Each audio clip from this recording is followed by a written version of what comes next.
नमस्कार, बहुत बहुत स्वागत है उत्तर प्रदेश के हमारे इस खास बुलेटिन में। मैं हूं आपके साथ दिव्या सिंह। खबरों की शुरुआत करते हैं। प्रदेश के कृषि मंत्री सूर्य प्रताप शाही ने शुक्रवार को मां विंध्याचली का दर्शन पूजन किया है। इसके बाद पत्रकारों से कहा है कि बरसात से हुई फसलों की क्षति की वजह से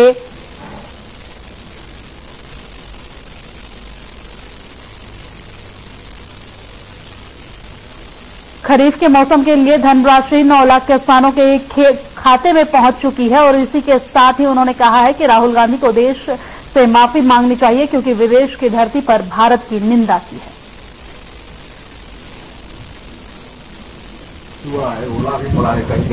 विपक्ष अपने कारणों से समाप्त हो रहा है। अब यहाँ जब कोई नहीं उनको विपक्ष का मिला तो अभी बंगाल गए थे, वहां से भी खाली हाथ लौट करके आए हैं, तो अपने आप समाप्त हो रहे हैं। भाजपा को क्या समाप्त कर, भाजपा अपना काम कर रही है, भाजपा बूथों पर जा रही है, भाजपा बूथों का सशक्तिकरण कर रही है। 365 दिन लगातार जनता की सेवा में भाजपा के कार्यकर्ता लगे हुए हैं। उनकी कठिनाइयों का समाधान करते हैं भाजपा के कार्यकर्ता, इसलिए मिलता भाजपा के कार्यकर्ता।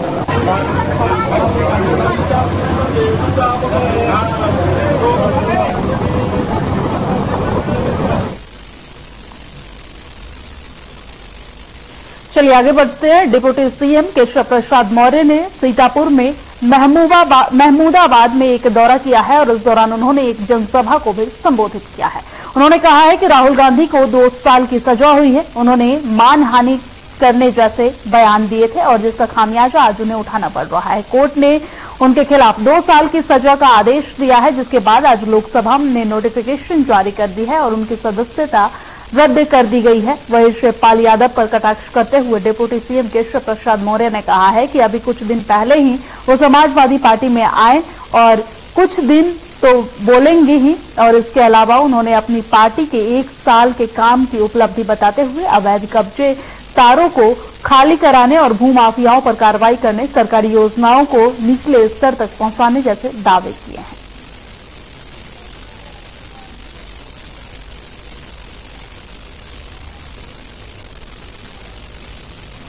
सजा हुई है 2 साल की, और जिनको भी 2 साल की सजा होती है उनकी सदस्यता किसी भी सदन की हो, चाहे वो विधानसभा की हो चाहे लोकसभा की हो, उनकी सदस्यता समाप्त हो जाती है। राहुल गांधी जी ने, मेरे प्रधानमंत्री माननीय नरेंद्र मोदी जी, वह ओबीसी वर्ग से और ये पिछड़े वर्ग के विरोधी लोग हैं।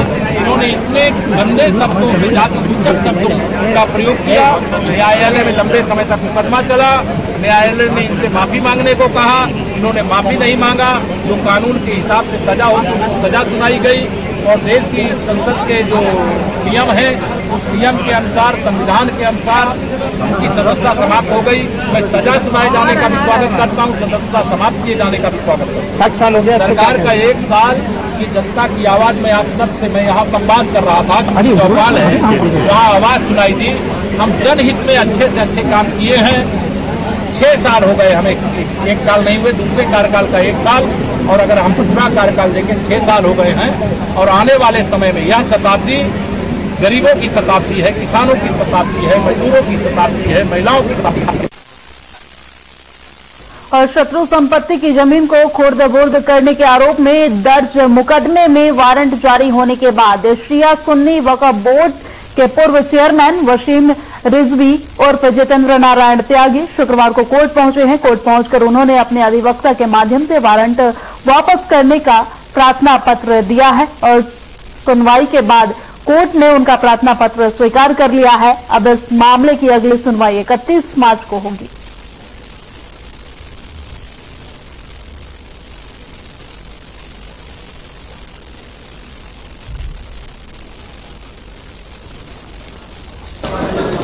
भाई शायद 31 लगी है। अच्छा, आपने अभी नव हिंदू वर्ष भी है और रोजे भी हैं, तो अपने दोस्तों को, साथियों को कुछ? हिंदू वर्ष सारे साथियों को बहुत बहुत मुबारक, और रमजान की मुबारकबाद। जो रमजान मना रहे हैं उनको भी मुबारक। आज याद आ रही है अपने दोस्तों की कुछ? आजम खान से मिलने जाएंगे सर।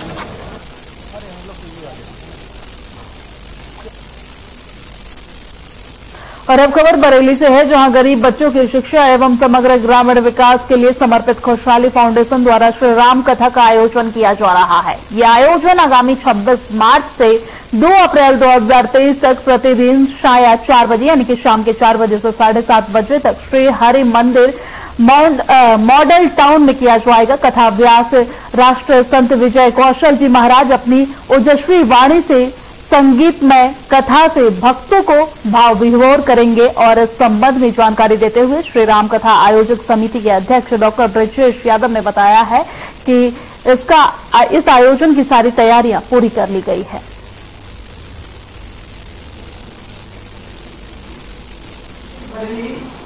नागनगरी में अपने कर्म को के लिए बहुत ही मेहनत होता है, तो इस प्रकृति से जुड़े हुए हैं, यानी कि अपने बरेली नागनगरी में अपने कर्म को के लिए बहुत ही मेहनत होता है। राम कथा हमारे जितने भी ग्रंथ हैं, सदग्रंथ हैं, उनका मेन जो उद्देश्य है वो ये होता है कि हम जीवन कैसे जिएं, और रामचरितमानस चरित्र निर्माण हेतु है। युवाओं के लिए इसकी विशेष आवश्यकता है। भगवान राम 16 वर्ष की आयु में वन जाते हैं, कैसा युवा जीवन अपना बिताते हैं, कैसे सेवा में लगते हैं, कैसे रामराज आता है। तो रामचरितमानस आधारित जो रामकथा होगी वो प्रबुद्ध जन, पढ़े लिखे लोग भी उसको पढ़ें। संस्कार अपने तब बचेंगे जब हमारी पीढ़ी, अगली पीढ़ी भी संस्कारवान होगी। आपके लिए बहुत ही मेहनत होता है। और योगी सरकार गायों के संरक्षण को लेकर बहुत गंभीर है। हर गांव में गौवंशों के लिए गौशालाएं बनाई जा रही है। गौ तस्करों पर कठोर कार्रवाई की जा रही है। सड़कों पर घूमने वाले दुधारू पशुओं को पकड़कर उन्हें गौशाला में रखा जा रहा है और उनके लिए बाकायदा चारे का प्रबंध भी सरकार की तरफ से किया जा रहा है। और इन सब के बीच अब बस्ती में गौवंशों के लिए एक नया फरमान जारी हुआ है। अपर जिला अधिकारी कमलेश चंद्र ने जेल में गौशाला खोलने का निर्देश दिया है। खुले आसमान में रहने वाले जानवरों को अब जेल के अंदर रखा जाएगा। एडीएम ने इस बाबत पर बताया है कि जेल में एक गौशाला खोले जाने की शुरुआत की जा रही है और जिसको लेकर पूरी प्लानिंग कर ली गई है।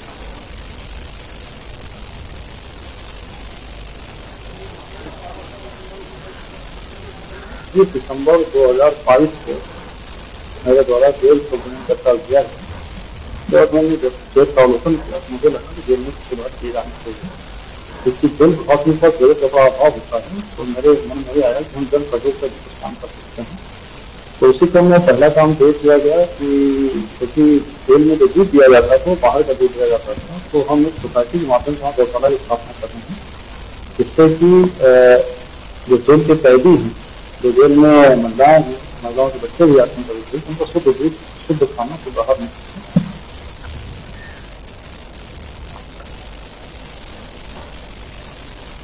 आगे बढ़ते हैं और अब खबर बुलंदशहर से है। बुलंदशहर के कोतवाली खुर्जा नगर के समसपुर गांव में दिन दहाड़े किसान से मारपीट और लूट की वारदात सामने आई है। आपको बता दें कि खुर्जा कोतवाली के गांव समसपुर में खेत जोत रहे किसान से लुटेरों ने मारपीट की है और लूट का विरोध करने पर आरोपी ने किसान को 30 फुट गहरे कुआं में फेंक दिया है और उसका ट्रैक्टर और मोबाइल लूटकर फरार हो गए हैं। मामले की जानकारी मिलते ही पुलिस ने घायल किसान को अस्पताल में भर्ती कराया है। पुलिस ने आरोपियों के खिलाफ मुकदमा दर्ज कर लिया है और मामले की जांच में जुट गई है।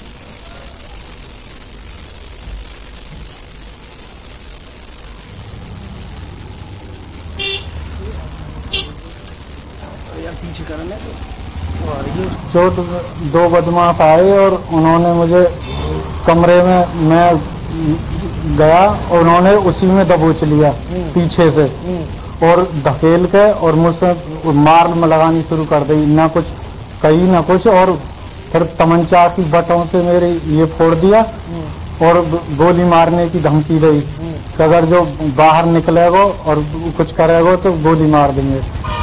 क्या लूट के ले गए आप? ट्रैक्टर और का नाम है मेरा मोबाइल, और का नाम है मुझे कुआं में धकेल दिया। अच्छा। 30 फुट गहराई में। अच्छा।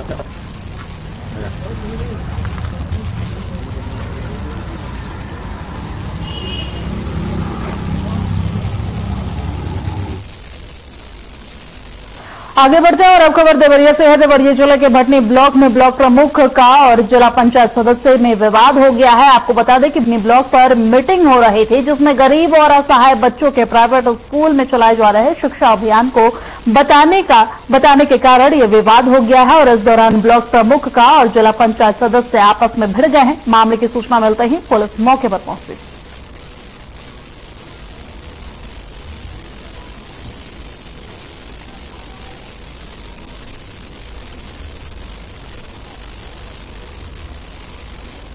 ब्लॉक प्रमुख और जिला पंचायत के बीच मारपीट हो गई है। देवरिया से ये खबर आपको बता रहे हैं, तस्वीरें भी हम आपको दिखा रहे हैं। पूरे मामले की जानकारी मिलने पर मौके पर तुरंत पुलिस पहुंची और बीच बचाव की है। तस्वीरें आप देख सकते हैं, मीटिंग के दौरान ये विवाद हुआ है। देवरिया से ये तस्वीर हम आपको दिखा रहे हैं। जानकारी मिलने के बाद तुरंत मौके पर पुलिस पहुंची है और दोनों पक्ष को समझाने की कोशिश की है।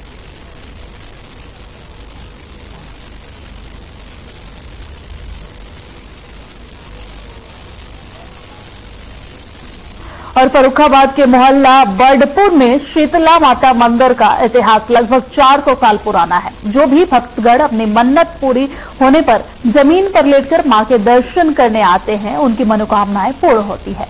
बर्डपुर शीतला माता के मंदिर में रोजाना सुबह शाम को आरती के बाद प्रसाद का वितरण होता है। मंदिर में आने वाले भक्तों के लिए मंदिर परिसर में पानी की व्यवस्था की गई है। समिति के अध्यक्ष की पत्नी ने भजन संध्या की जिम्मेदारी अपने ऊपर ले रखी है। पूरे नवरात्र में शाम को संगीत के साथ भजन संध्या का आयोजन भी किया जाता है, जिसमें सैकड़ों भक्तगण भजन सुनने के लिए आते हैं।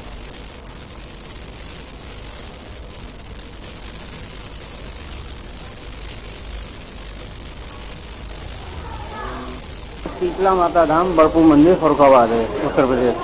क्या मानता? इसकी मान्यता ये 16वीं शताब्दी का मंदिर है। ये माता यहाँ पे स्वयं प्रकट हुई थी अपना स्वप्न देकर। जो यहाँ के जमींदार साहब थे, उनको स्वप्न दिया था कि हम आपकी जागीर में हैं, आपके तालाब में हमें हमारे पूजा अर्चना कराओ, हमारी स्थापना कराओ। और उसके बाद में हाइजे का और चेचक का प्रकोप चारों तरफ जिले में फैला हुआ था कि जो भी मेरी पूजा करेगा उससे इस रोग से निजात मिलेगी। मंदिर की मान्यता है किसी को किसी प्रकार का रोग हो जो प्राकृतिक निकल आता है, तो जो मंदिर में आता है माता रानी के माथा देखता है, उसका वह रोग बिल्कुल दूर हो जाता है। और भक्त कई दूर से आते हैं, आसपास जिलों से भक्त आके माता रानी का आशीर्वाद लेते हैं।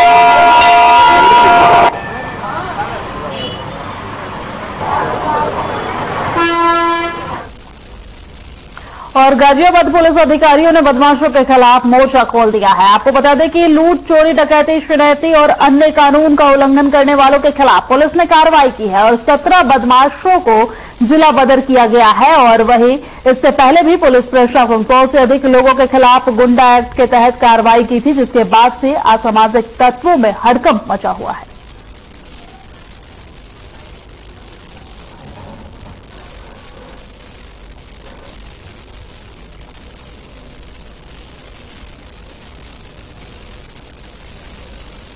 और हमीरपुर में धड़ल्ले से अवैध ऑटो स्टैंड संचालित हो रहे हैं। आलम यह है कि ट्रैफिक पुलिस की जीप के सामने ही डग्गा मार वाहन चालक सवारी भरते हुए नजर आते हैं। हाईवे पर खुलेआम डग्गा मार वाहन सवारियां भरते दिखाई दे रहे हैं, तो वहीं रोडवेज बस स्टैंड से चंद कदमों की दूरी पर अवैध टैक्सी टेम्पो स्टैंड का धंधा फल फूल रहा है।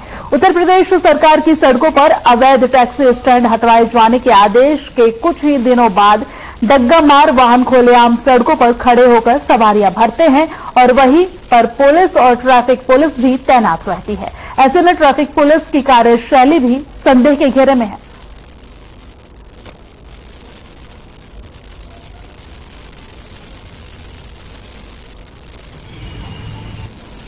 और सभी जिलाधिकारी और पुलिस अधीक्षक इस बात को सुनिश्चित कर लें और जिलाधिकारीगण भी और डिप्टी एसपी भी इस वीडियो कॉन्फ्रेंसिंग के साथ जुड़े होंगे, वे इस बात को नोट करेंगे किसी भी सड़क पर, वह हाईवे हो, स्टेट हाईवे हो, एक्सप्रेसवे हो, जिला मार्ग हो, नगरीय चौराहा हो या कोई भी अन्य स्थल हो, अवैध bus stand, taxi stand, three wheeler stand, rickshaw stand या कोई भी इस प्रकार की अवैध गतिविधि नहीं चली। नगर क्षेत्र में 2 ऑटो स्टैंड संचालित हैं, एक तो पुलिस लाइन के सामने और दूसरा महिला थाना के पास।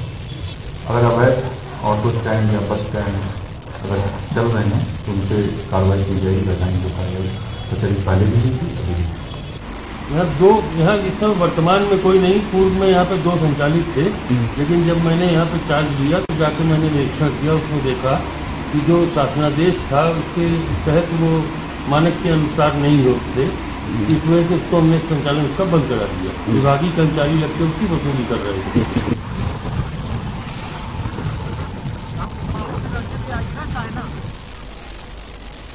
आगे बढ़ते हैं, खबर हमीरपुर से है। हमीरपुर जिला अस्पताल में तैनात एक नर्स पर एक दबंग ने गोली चला दी है। आपको बता दें कि नर्स अपने सरकारी आवास पर थी, तभी किसी ने दरवाजा खटखटाया और जैसे ही नर्स ने दरवाजा खोला, आरोपी ने फायरिंग शुरू कर दी। गनीमत ये रही कि फायर तिरछा हुआ और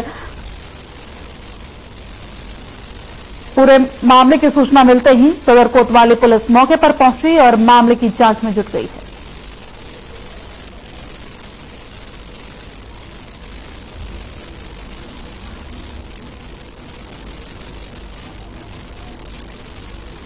जैसे अंदर गई, थोड़ी देर बाद किसी ने दरवाजा खटखटाया और उसके बाद मैंने दरवाजा खोला, वो गोली मार के चला गया। गोली कैसे, कहाँ पे मारी? ऐसे तिरछी मारी तो वो मेरे लग नहीं पाई, छर्रे लगे हैं पैर। जिला महिला नर्स के घर से एक अज्ञात व्यक्ति द्वारा पहले दरवाजा खटखटाया गया और जब महिला ने दरवाजा खोला तो उस पर गोली से फायर किया गया। सूचना प्राप्त करते हुए कोतवाली पुलिस मौके पर तत्काल पहुंची। अभी महिला से तहरीर लेकर उसी धाराओं में मुकदमा पंजीकृत करने की कार्रवाई की जाती है।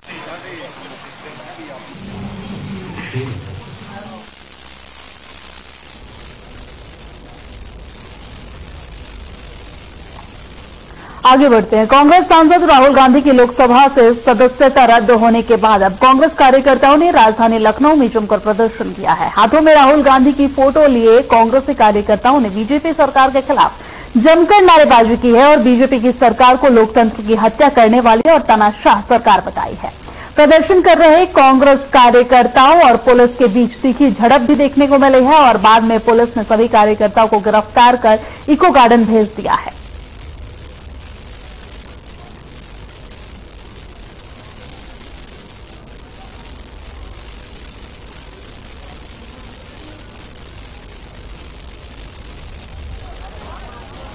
मैं कांग्रेस के जिलाध्यक्ष लखनऊ और राहुल गांधी जी के साथ जिस प्रकार से उनकी छत धूमिल करने का प्रयास हो रहा है, आज कांग्रेस का कार्यकर्ता रोडों पर है।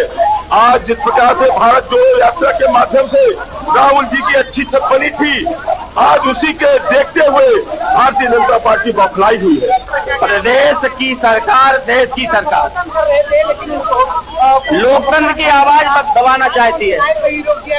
राहुल गांधी लोकतंत्र की आवाज को बुलंद कर रहे थे, देश के गरीबों, मजलूमों और सरबराह समाज को अपनी आवाज बना करके सरकार की गलत नीतियों का विरोध कर रहे थे। उनकी आवाज को दबाने के लिए कोर्ट का सहारा लेकर के सरकार ने उनकी सदस्यता खत्म की है।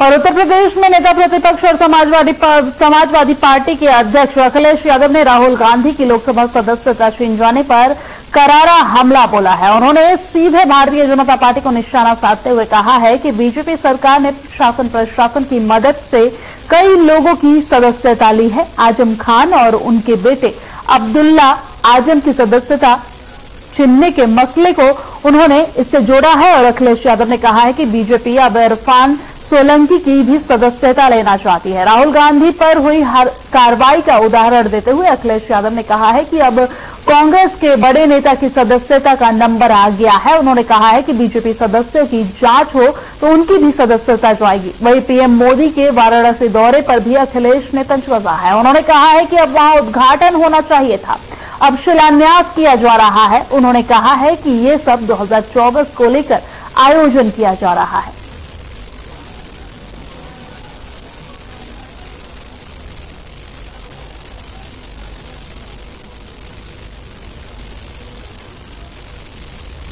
समय समय पे ट्रेनिंग दें और समय समय पे उनको जानकारी और जागरूक करें। पिछली बार आप आए थे एनकाउंटर की बात की थी, फर्जी एनकाउंटर हो रहा है। अभी एक ऑडियो वायरल हुआ डॉक्टर का कि रिपोर्ट जब बनाएंगे तो पैसे देंगे आप 25,000। कल नोएडा में ये ऑडियो वायरल हुआ था। कह सकता हूँ और आप में से बहुत सारे लोग जानते होंगे कि करप्शन इतना किसी सरकार में नहीं हुआ। बीजेपी की सरकार में भ्रष्टाचार का हर रिकॉर्ड टूटा है और ये फेक इनकाउंटर की खबर आना पहली बार नहीं हुई है। याद कीजिए, आगरा में एक बार पुलिस के लोग तय कर रहे थे कहां पर गोली मारने में कितना पैसा वसूला जाएगा, और इसी शहर में यहीं पर याद कीजिए सबसे पहला फेक इनकाउंटर एक हुआ था, सुमित गुर्जर का हुआ।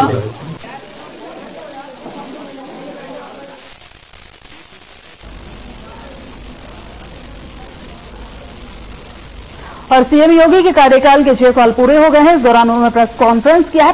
प्रेस कॉन्फ्रेंस के दौरान वो क्या कुछ कह रहे हैं, सुनवाते हैं आपको। और प्रदेश के अंदर